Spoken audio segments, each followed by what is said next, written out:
지금 말씀하신 장제원 의원의 페이스북 글, 오늘 아버지 산소에 간 그 사진을 공개하면서 이제 잠시 멈추려고 한다 이렇게 썼는데 이게 이제 사실상 불출마를 선언한 거다 이런 해석이 뭐 거의 이렇게 나오고 있고요. 근데 장제원 의원이 예전에 제가 낮 방송을 했을 때 그때 저희 이제 패널로 출연을 하셨는데 사상에 대한 애정이 굉장히 대단하셨다 이런 느낌을 받았거든요. 그러니까 굉장히 많은 고민을 하고 오늘 이 글을 남긴 것 같은데요. 어떻게 보십니까? 제가 일전에도 말씀드렸던 적이 있는데 사상에 대한 애정도 굉장히 높으시지만은 제가 사석에서 한번 뵌 적이 있습니다. 네. 근데 당에 대한 애정이 진짜로 높고요. 네, 그리고 여기 지금 윤석열 정부의 성공에 대한 바람이 정말로 강한 분이다. 예. 그리고 이미 지금 한 6, 7개월이나 지난 일이지만은 이 사퇴론이 나오기 전에도 내 아이의 희생이 필요하면 기꺼이 희생할 것이다라는 걸 얘기하고 있었습니다. 그래서 제가 그때 방송에서도 좀 지켜봐라. 시기가 아직 안 됐다. 시기가 된다면 당내에서 많은 분들이 스스로를 기꺼이 희생하는 분들이 또 나올 것이다라는 이야기를 말씀을 드렸었거든요. 그 장제원 의원 같은 경우 제가 뭐 사적으로는 어떠한 관계가 없으나 예. 그런데 이 분께서 정말로 당이나 현 정권의 성공을 바라는 마음은 정말 누가 봐도 진심이었다. 네, 하는 부분들이 있고요. 그래서 저 글이 어떠한 것을 의미하는지는 뭐 이걸 구체적으로 이렇다 저렇다라고 말씀드릴 수는 없겠지만은 네. 제 생각엔 이렇습니다. 국민들이 진짜로 바라는 눈높이는 특정인 한 명을 강제로 교체시키는 것을 이야기하는 것이 아니라고 봅니다. 예. 그래서 우리 당 안에서 사람들이 각자 이 분란을 일으키는 것이 아니라 긍정적인 비판을 위한 비판이 아니라 긍정적인 더 나은 해답을 찾기 위한 논의를 기대하는 것이고요. 네. 네, 그리고 또 여기에서 이러한 논의들을 통해서 국민들한테 진짜로 다가갈 수 있는 정책을 기대하는 것이고요. 그리고 또 이제 정말로 변화를 하겠다라는 희생을 요구하는 것인데 네. 계속 말씀드리지만은 희생은 시기가 분명히 있을 것이다. 왜냐하면 이분들 정말 평생 이 정치권에 몸담아 오셨지 않습니까? 그래서 제가 계속 얘기하는 거는 명예로운 퇴진이 일어나야 된다. 네. 그러니까 명예로운 퇴진이어야지 누군가에게 등 떠밀려서 퇴진하는 거는 만약에 내 인생이라고 생각한다면 절대 그렇게 못 한다라고 생각합니다. 예.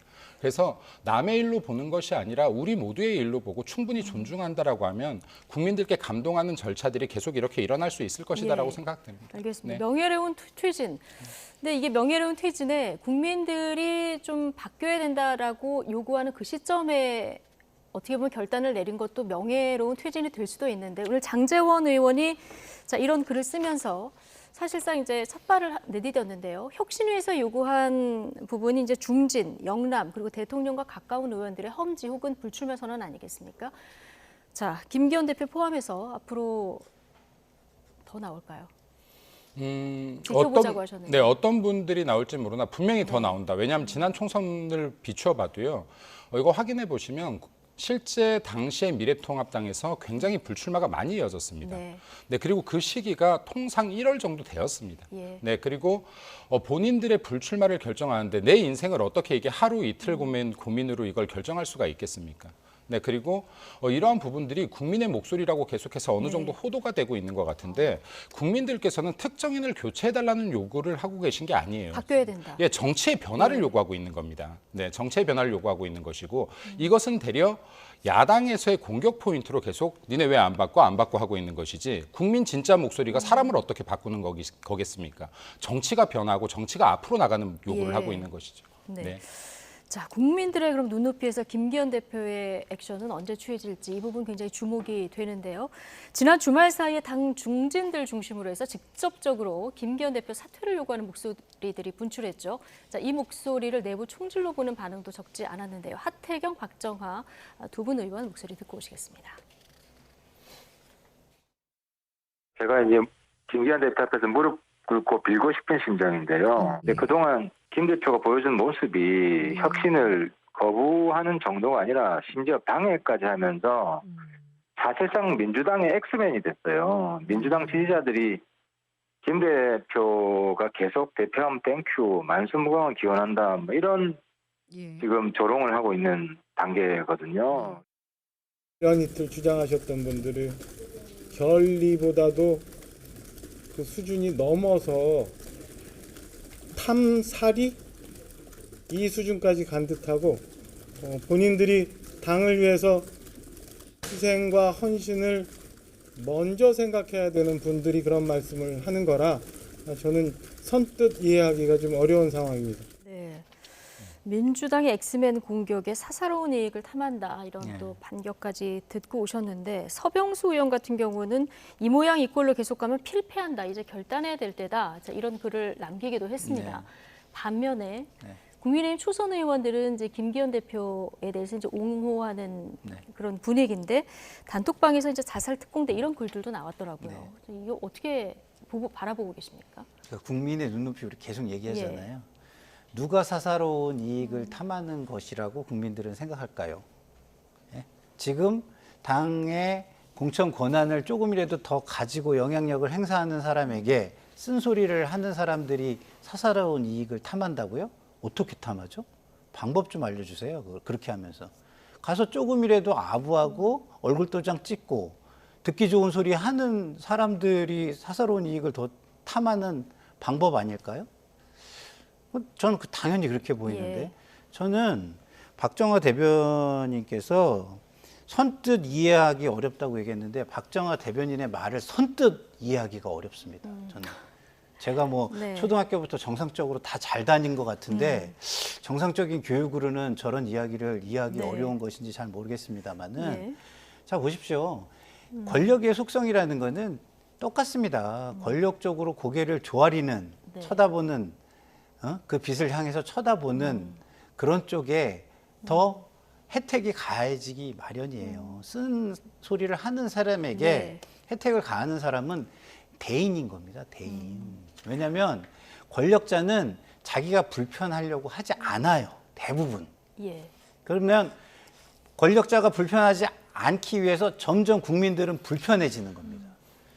그래서 권력자가 조금이라도 더 불편하려고 스스로 하는 사람이 있다면 우리는 그 사람들에 대해서 감동을 하는 거거든요. 상당히 헌신적이라고 얘기를 하는 것이고. 그렇기 때문에 저는 지금 그 예. 하태경 의원의 이야기나 이런 거를 내부 총질 뭐 이런 식으로 한다면요. 네. 그거는 힘 있는 사람들이 당내에 힘 없는 사람의 목소리를 짓누기는 것뿐이 안 되는 거예요. 왜? 어차피 의사결정은요, 힘 있는 사람들의 쪽으로 의사결정이 됩니다. 근데 의사결정이 본인의 주장대로 되지 않는 사람의 목소리조차 나오지 못하게 아예 짓누겨 버린다면 그게 어떻게 민주주의가 되겠습니까? 예. 어차피 의사결정은 자기네 뜻대로 될 텐데. 그런 면에서 지금의 상황에 이런 이야기를 하는 사람들의 말은 저는 상당히 자기 중심적인 자기 합리화의 이야기라고 저는 생각합니다. 누구 말이 국민의 눈높이에서 나온 말인지를 좀 판단해 봐야 된다는 말씀이신데요. 국민의힘에서 이제 추가로 나온 발언들 그래픽 정리한 거 좀 보면서 얘기를 해보겠습니다. 하태경 의원 이후에 또 글을 남겼는데요. 김기현 대표 오늘 발언을 들으니까 안철수 의원의 망언이 떠올랐다. 기다리다가 숨 넘어간다. 이런 얘기도 했고요. 무작정 시간 끌기 이제 안 통한다 얘기를 했고요. 안철수 의원 얘기도 좀 보실까요? 김기현 당대표의 당 지지율 55%, 대통령 지지율 60% 공약이 내년 총선 55에서 60석으로 바뀔까 굉장히 두렵다.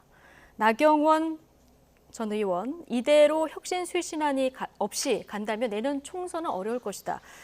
자, 이 세 분 비슷한 진단을 내렸는데요. 그러나 앞서 얘기했듯이 초선 의원들은 또 김기현 대표 너무 저격하지 말아라 이런 분위기고 배현진 의원도 뭐 무능 반성해도 모자랄 이들 이런 이제 비판을 내놨는데 자, 이 쓴소리를 내는 분들과 아닌 분들 사이에 이게 좀 지역구 차이가 있다 이런 지적도 나와요.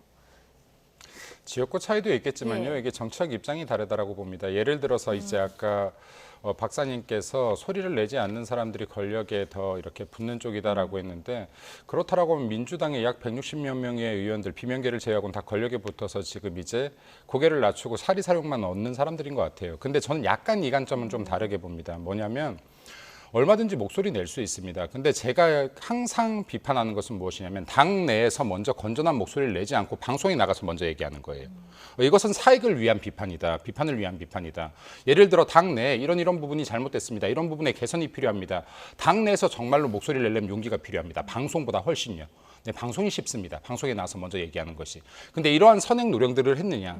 진짜로 본인들이 문제라고 생각하는 것들을 개선하기 위한 노력을 하고 일방적인 비판을 하고 있는 것이냐 하는 부분을 저는 좀 짚어봤으면 좋겠고 그리고 또 다시 한번 말씀드리지만은 국민들께서 보시기에 지금 어떠한 김기현 대표를 김기현 대표 물러나야 된다라고 하면 그 뒤에 대안은 어떤 대안을 지금 가지고 있는 것이냐. 비판을 위한 비판을 해서는 안 된다. 네. 정말로 앞으로 나아가기 위한 논의는 충분히 이루어져야 되지만 단지 이렇게 지도부를 흔드는 것만으로는 총선의 승리가 아니라 더 구렁텅이로 빠질 수 있다는 말씀 드리고 싶고, 그리고 지금 하태경 의원과 안철수 나경원 의원의 이 목소리는 조금은 결이 다르다라고 생각합니다. 예를 들어서 네. 안철수 나경원 전 원내대표 같은 경우는 지금 이제 당에 대한 걱정을 표면적으로 했고, 그리고 이 부분에 대한 어떠한 긍정적인 해결 방안들을 모색하고자 했던 거라면, 지금 하태경 의원 같은 경우는 지금 일방적으로 좀 당 대표를 비난하는 성격이 좀 더 가까웠다라고 봅니다.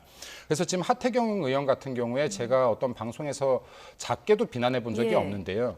근데 지금 이 부분들은 이렇게 유능한 분들께서 방송에서 이렇게 국민들 보시기에 분열하는 모습보다는 내부적으로 더 나은 방안들을 충분히 찾을 네. 수 있다.